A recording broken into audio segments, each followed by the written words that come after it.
Yeah. Oh. But it's good to see where inspiration leads. Inspiration has like an endpoint, and this is it for two guys. Okay, everyone. I'm supposed to be doing the ReadAGEDDON. Supposed to be episode 1. Squirt by Mark Poulton. But while we're getting ready for ReadAGEDDON, we got Armageddon out here.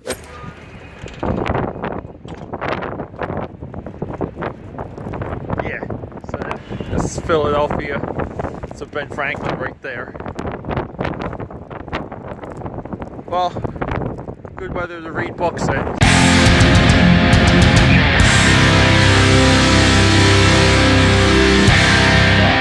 So here's Squirt, everyone, from Kickstarter. But yeah, so just to give everyone a look, we have 2 signatures. The name I'm not remembering is Mark Yoon. That's right there, Mark Yoon. So sorry for not remembering your name. I would have liked something with the signatures to be a little bit more prominent and featured. It would have seemed a little bit more thoughtful. So much the chapter titles. This is actually a good inside joke. Well, we'll just skip ahead here. Spoiler alert, but it's a very nice end cap here. I wish I could say the same about the interior cover artwork. Not so much, but I really like this. This kind of goes back to Weird Science. I'm sure that's what Mark was referencing. The people that they got for the artwork for the pinups is just fantastic. But yeah, so quick through. We have our Squirt boy here. Throughout the book, you don't really see him scaled next to anyone. He's supposed to be made fun of. They call him Squirt. I'm not sure how much of an insult that is. It's a little bit, I don't know, it seems dated to me. If someone called me Squirt, I would just giggle. And what Mark Yoon kind of doesn't do too well, he doesn't really establish where we are. And I would say even some of that is even Dex, the colorist, Dexter Weeks. The coloring should add notes to the transition of scenes. Somewhat here, like with the background we have. But yeah, I mean, it's hard to know that he's coming from work and he's like on his way home, because this is even confusing, the bricks here, because we can, if we face forward, you'll see like the same bricks are used in the high school auditorium during this epic dodgeball match here. And I don't know, I was really looking forward to the dodgeball scene because I was previewed on Kickstarter, and I would say like it definitely didn't disappoint. Him transforming in school and just like, I don't know, like doing the fantasy of the dodgeballing the hell out of everyone, and then somehow them being upset of him being, well, listen to that win, of him being discovered. Definitely, I don't know, that definitely doesn't resonate too well, because they're concerned with him kind of being on camera, and he's like, you film me and you uploaded it to YouTube, but in this scene he's transforming in front of the entire class. But yeah, so getting through the story, little Squirt here is on his way home. He transforms, and these guys are hunting for the magical orb. There's no real definition set for the villain, meaning we don't know really who he is, where he's coming from, what he wants to do, why he's trying to do what he's doing. This is Tobey Maguire's Spider-Man action here, waking up, but hey, he's waking up jacked, so that's a home run. And then we're back at school. Shout out to Jack Kirby over here. And for those of us who don't know who Jack Kirby is, this is the real creator of the Marvel Universe right here. This boy, not Stanley. Hashtag. We're doing hashtag no Stanley. Okay. I do wish him back to health though. Not to be an a-hole. But yeah, so getting back here, This is just gratuitous too. That kind of bothered me. So we're in Kirby High School here. Love of his life. This girl, what they're wearing, excuse me, what they're wearing is completely, again, kind of dated. If it's supposed to be dated, the rest of the book isn't dated. There's just some of the conception is ill-conceived.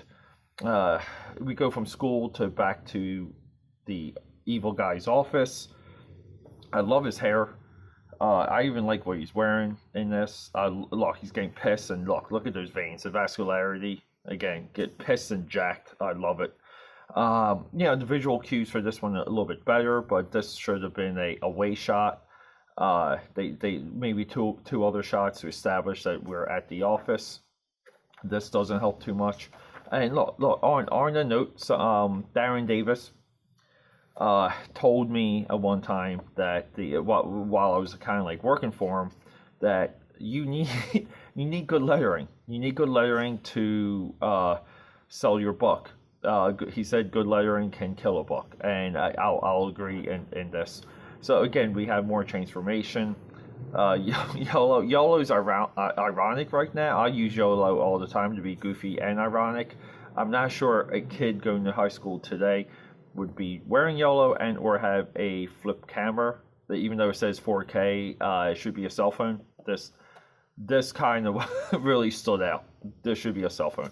I kind of like this. See, so the design here, Mark's design for the Squirt unit, or whatever we're calling it, is very reminiscent of the Guyver unit. And, like thumbs up for that. I even like the wings, the transformation of the wings. That's very, I think like Neon Genesis and Gundam. So it's cool stuff. I mean, conceptually, the ideas are there. Execution, nothing really lays out. I mean, look, he has framed bikini posters here. I don't know why you would have a framed bikini poster, but if you like the Guyver, if you like 90s Power Rangers, if you're kind of into a little bit of Dragon Ball Z, his shirt here is like, I guess, skate for life. Skateboarding is nearly dead outside of a competition level. Skate culture only survives in competition anymore. I thought this guy's design for Chapter 3 was a little bit, I don't know, too Dragon Ball Z right there. Oh, phone's going off. Sorry about that again, people. This dude, Enrico Bada, he sculptor, I believe, for McFarlane Toys. I think he worked on some McFarlane Dragons. This pinup is dope. It's so freaking cool. Proportions, whatever. Like, I will deal with the proportions because the coloring, the conception, I dig it so much. So we're back at Kirby High School. Skate for Life is on the TV. Like more drama in school, and then this dude like totally rocks the bully. It just is somewhat of a statement against bullying. If it is one, it's, I don't know, it's not clever enough. You really don't feel for anyone. Again, high school girl dressed like she's from 94, 95. Again, put this in the 90s. Just let me know it's in the 90s. I don't know. He steals a bike, transforms a bike. Very, very Spawn movie here, which I loved. And like I said, this thing had the ideas. It had what to borrow. It had what to improve. I even look, the evil guy's corporation is it's called Fortune, which welcome to Fortune City. I don't know. I like it. So the part of the city, or all the city, transforms into a rocket ship. As it's shooting off, we have a blast off. This panel here is the worst panel in the second worst panel in the entire book. I'll get to the first panel real quick. This is when you do not know how to execute or draw. This panel should not have been allowed at all. because even the transition here, the panels should actually be switched. It should be like as of size, like these ones should be, because you don't need a lot of paneling to show what's happening here and here, but you need bigger space to show what's happening here and here. Transformation, like kind of not transformation, midair, he charges up, busts through the wall, Jack dude, cue the Jack guy, and then we have the villain. So Squirt here is evil dude with the red hair. I like that he's red because it matches the red hair, and then they kind of fight, you know, and we have a resolution here. Okay, and he kind of makes a point against the bully. The bully apologizes, which never happens ever. So getting back to where Yoon was kind of like not executing, I think where he should have been stopped is so let me just get to the two panels that really stop the book here. It's this one where we're at Squirt's house. Are we at his house? See, I can't tell where we are sometimes. So Squirt's back home, right here. Okay, the next morning. The perspective for this is just it's god awful. I mean, if you take anything straight, the vanishing lines like don't go to a single. They go to a single source here, but then we have different vanishing lines down the stairs. So this is reference you can easily Google. You can get this reference in a heartbeat and even trace it. That would have been better than this. Remember, your objective as an artist isn't to draw from your head. It's to be accurate and to tell the story. And sometimes you gotta make a compromise and trace a little. Everyone does it. And this panel here. So at the end of the day, this is a book worthy of reading because it does go back to the 90s Power Rangers. It goes back to the Gobber unit, which is very much forgotten. I would like to have the storytelling should have been better. I think the arc here is good. I think they needed extra pages and they wasted pages. They wasted 1, 2, 3, 4, like 5, 6, 7, 8, 9, and then you have another 6 here with these title cards right here. 9, 10, 11, 12, 13. So it's gonna be like 15 pages wasted. Creator buyers. I don't care about this at all. Like this is just, you know, it could have been 1/2 of a page thrown back here or even back here with little blurbs. I hate seeing backgrounds like this. Draw your freaking background and computer color it. I like that the part 2 would be like a team coming together. That's kind of interesting. The designs for, over sexualized.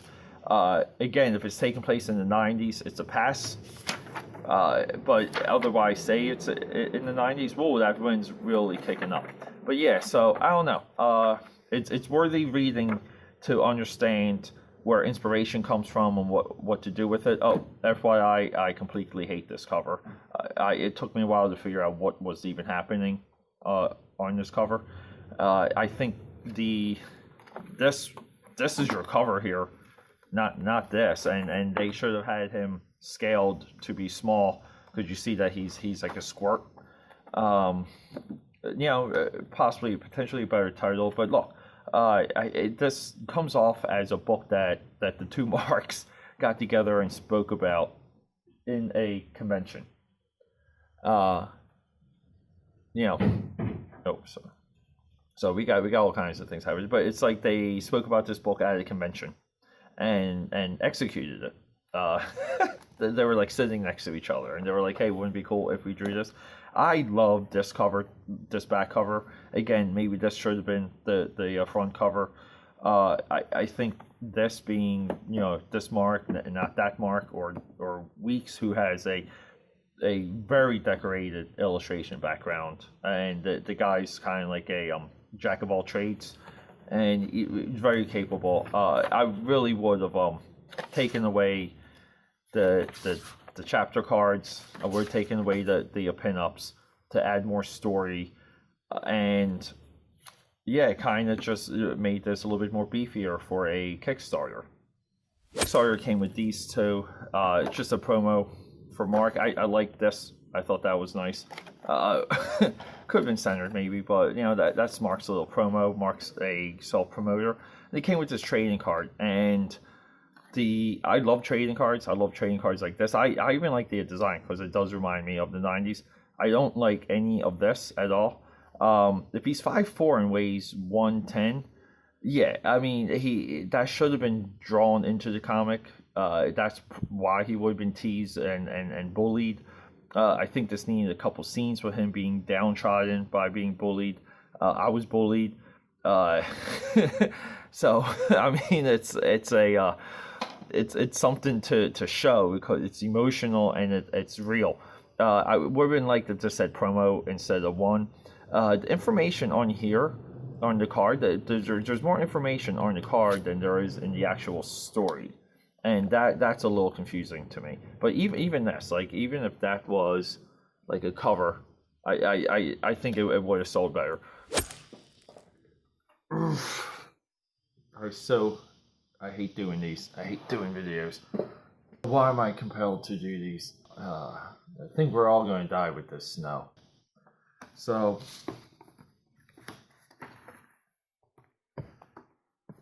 is it going to make you appreciate other comics more? Yes. Is it going to make you appreciate the source material more? Yes. Is it going to make you want to read more of this? No.